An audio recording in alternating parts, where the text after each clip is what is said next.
नमस्कार, मैं कशिश और स्वागत है आपका मेरे खास कार्यक्रम राजनीतिक गलियारा में।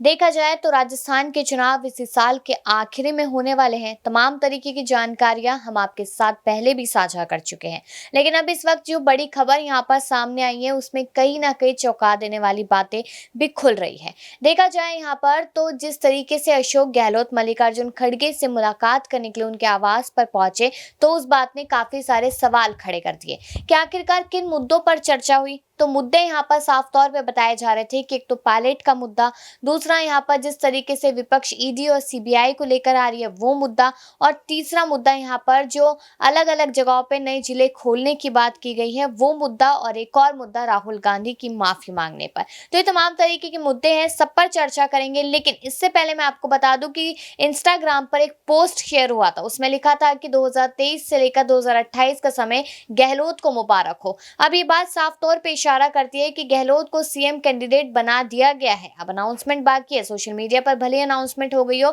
लेकिन मंच पर आकर साझा करना बस यही रहता है। तो यानी कि पायलट का सपना पूरी तरीके से चूर चूर होता नजर आया। दूसरी तरफ देखा जाए यहाँ पर तो पायलट के समर्थकों में गुस्सा बढ़ता हुआ साफ तौर पे नजर आ रहा है। पायलट के पास काफी सारे ऑप्शंस है, लेकिन उन ऑप्शंस में से क्या चुनेंगे वो, ये भी एक और मुद्दा यहाँ पर सामने आता है। तो इन्हीं सारे मुद्दों को लेकर चर्चा करेंगे आज इस खास कार्यक्रम में, और ये जानने की कोशिश करेंगे कि आखिरकार अब राजस्थान में क्या कांग्रेस पार्टी का रिपीट होना आसान है या फिर बीजेपी पार्टी अपनी डंका बजाते हुए नजर आएगी।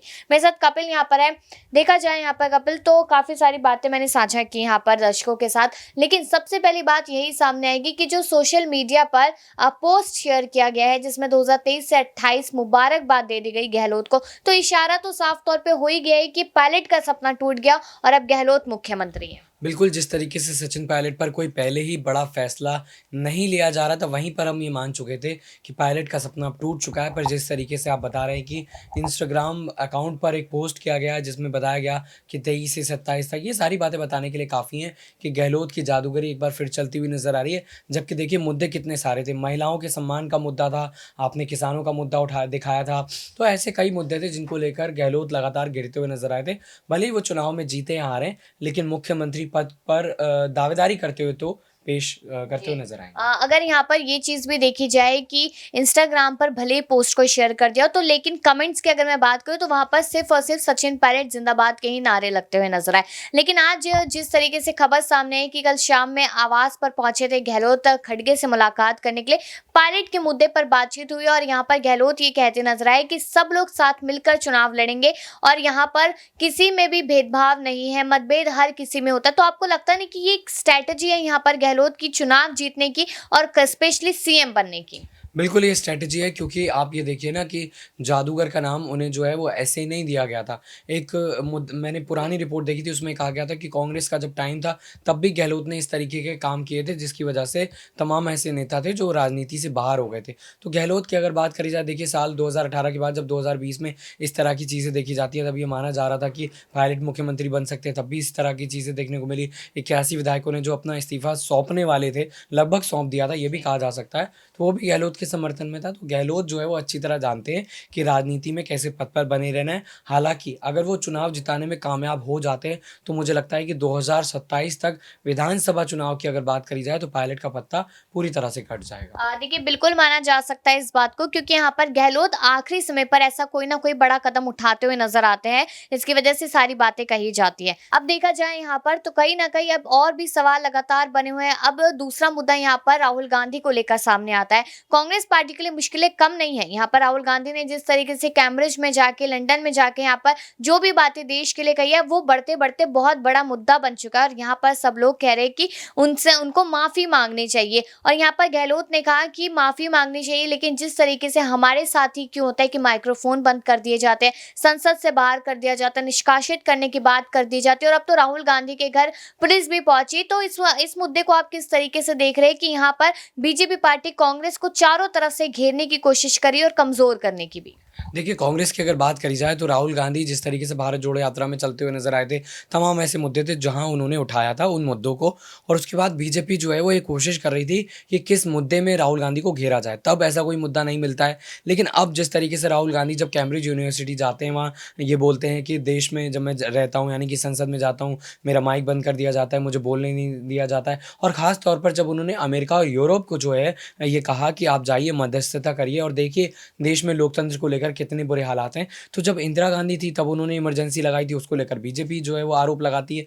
तो फिलहाल इस तरीके का आरोप प्रत्यारोप चलता रहेगा। हालांकि जिस तरीके से कहा गया कि लोकसभा में जो सदस्यता है राहुल गांधी की वो रद्द कर दी जाए, अगर वहां पर नौबत आ जाती, वो सदस्यता अगर रद्द कर दी जाती तो शायद मुझे लगता है कि बड़ा बवाल हो सकता था। लेकिन फिलहाल इस तरीके का आरोप प्रत्यारोप जब तक चलेगा जब तक चुनाव नहीं हो जाता। लेकिन एक बार फिर से अगर पायलट पर यहाँ पर आए तो कहीं ना कहीं हमने देखा था कि डिप्टी सीएम का पद उनके पास था, जिससे उन्होंने इस्तीफा दे दिया था। और अब यहाँ पर खुद पायलट ने बात की कि उनके नाम के आगे इतने सारे पूर्व लग गए हैं कि ऐसा लगता है कि वो हमेशा पूर्व ही रहेंगे, कभी करंट में कुछ नहीं बन पाएंगे। बात खुद पायलट ने यहाँ पर कही थी। लेकिन अब देखा जाए यहाँ पर तो काफी सारे ऐसे नेता है जो ये कह रहे कि अगर डिप्टी सीएम के पद के लिए पायलट को आगे किया जाता है तो वो बन सकते हैं, यहाँ पर उसके लिए राजी हो सकते हैं। लेकिन अगर वही देखा जाए कि अभी गहलोत के पास शायद ये भी चुनावों के तौर पर आखिरी समय है कि वो सीएम बन पाए, तो यहाँ पर आपको नहीं लगता है कि पायलट को इस बात के लिए राजी हो जाना चाहिए, या फिर पायलट यहाँ पर कहीं ना कहीं जिस तरीके से 2018 में 2020 में हमने जो चीज देखी थी बगावती सुर, वो कहीं ना कहीं दोबारा से देखने को मिल सकते हैं? बिल्कुल, अगर सचिन पायलट को ये देखना है कि मुझे पार्टी में रहना है, जिस तरीके से आपने हमने सबने खास रिपोर्ट के ज़रिए बताने की कोशिश की थी कि पायलट किसी और पार्टी में जाने के बारे में अगर नहीं सोच रहे हैं, तो फिर उन्हें डिप्टी सीएम का पद ले लेना चाहिए, क्योंकि उन्हें पता है कि मुख्यमंत्री की कुर्सी तो उन्हें मिलेगी नहीं। और सलमान खुर्शीद का भी हाल ही में एक बयान आया है जिसमें उन्होंने कहा कि पायलट जो है वो कल की चिंता क्यों कर रहे हैं। उन्हें पता है कि राजस्थान में जिस दिन गहलोत जो है वो इस कुर्सी के लायक नहीं रहेंगे तो पायलट ही दूसरा बड़ा नाम है। तो पायलट को इस बात को लेकर आश्वस्त हो जाना चाहिए।